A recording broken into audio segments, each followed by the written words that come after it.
aku tak ada game yang aku GTA kau main GTA? main lah. Dah kau pre lah cheat tu.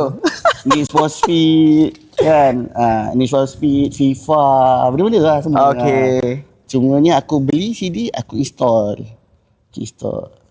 Cuma kelakar agak tu. So install.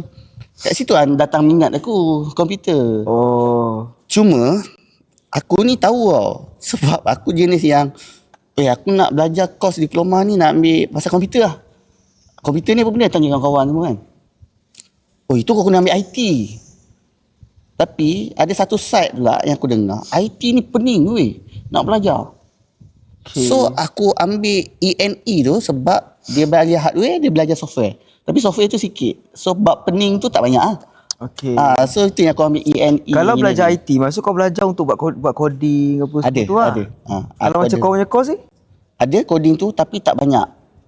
Kau major je kau buat apa? Major dia, basically aku punya course ni, aku boleh pergi mana-mana, electrical, mechanical boleh, IT boleh.